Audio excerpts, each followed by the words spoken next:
परमेश्वर के धन्य नाम की महिमा हो। प्रभात मनन के सत्र 2932 में आप सभी का बड़े प्रेम के साथ स्वागत करता हूँ। ये आज के मनन के लिए हम पढ़ते हैं प्रकाशित वाक्य अध्याय 12 पद 3। एक और चिन्ह स्वर्ग में दिखाई दिया, और देखो एक बड़ा लाल अजगर था जिसके 7 सिर और 10 सींग थे, और उसके सिरों पर 7 राज मुकुट थे। हमारे कल के मनन में अजगर के 7 राज मुकुट के बारे में एक प्राथमिक जानकारी मैं आपके साथ साझा किया था। यद्यपि शैतान ना कभी राजा था ना कभी राजा होंगे, तब भी अपने आप को संसार के ऊपर एक राजा के रूप में ठहराने हेतु उसकी तीव्र इच्छा को ये सूचित करते हैं। महाक्लेश काल के बारे में विचार किया जाए, एक ऐसा समय होंगे जब शैतान अपने आप को संसार पर पूर्ण अधिकार हासिल करने के लिए योजनाबद्ध तरीके से कार्य करेंगे। आदि में अदन की वाटिका में मनुष्य को पाप में फंसाने के बाद पापी मनुष्यों के माध्यम से वह संसार में कार्य करते आ रहा है, परंतु महाक्लेश काल वह खुद को प्रदर्शित करने का एक समय होगा।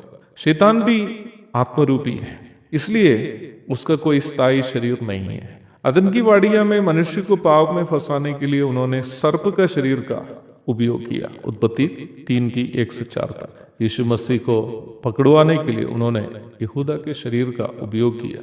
यूहन्ना 13 की 27। वचन से हमें स्पष्ट जानकारी मिलती है कि जितने उद्धार नहीं पाए हैं उन सभी मनुष्यों में रहते हुए शैतान आज भी संसार में अपने गतिविधियों को लागू करता है। इफिसियों 2 की 2।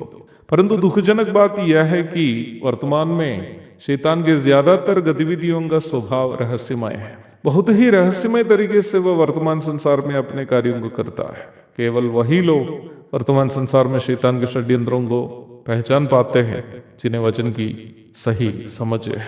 जब शैतान सर्प का शरीर का उपयोग करते हुए आदम और हवा को गुमराह कर रहा था, आदम और हवा ये पहचान नहीं कर पाए कि सर्प के माध्यम से शैतान काम कर रहा है। जब यहूदा के माध्यम से यहूदी धर्मगुरुओं एवं सरदारों को शैतान गुमराह कर रहा था, यहूदी धर्म के श्रेष्ठ लोग ये पहचान नहीं कर पाए कि शैतान यहूदा के पीछे कार्य कर रहा है। 1 कुरिन्थी 2 की 8।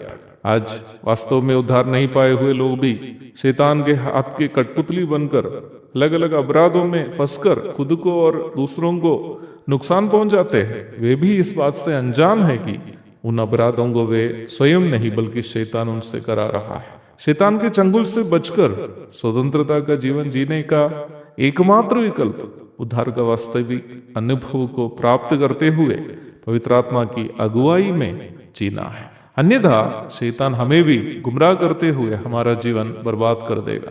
जैसे मैंने पूर्व में कहा, वर्तमान समय में जरा रहस्य स्वभाव के साथ अपने कार्यों की पूर्ति करने वाला शैतान खुद को स्पष्ट रूप में पेश करने वाला एक समय होगा महाक्लेश का।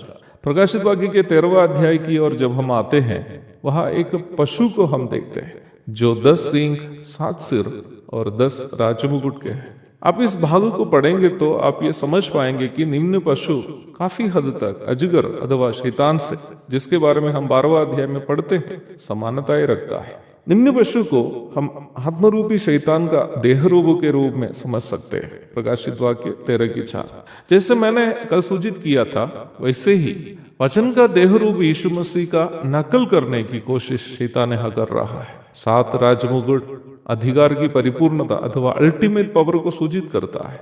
हम इस बात को पूर्व में देखे हुए हैं कि बाइबल में 7 परिपूर्णता का प्रतीक है, परंतु शैतान के सिर पर 7 राजमुकुट नकली परिपूर्णता का प्रतीक है। क्योंकि यद्यपि शैतान अपने आप को एक सिद्ध शासक के रूप में साबित करने की कोशिश कर रहा हो, उसका अंत प्रभु जिनके सिर पर अनेक राजमुकुट है पहले से निर्धारित कर रखा है।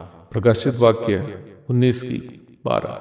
शैतान और उसके सभी साथी त्याज करने नहीं बल्कि अनंतकालीन आग की झील की ओर जाने वाले हैं।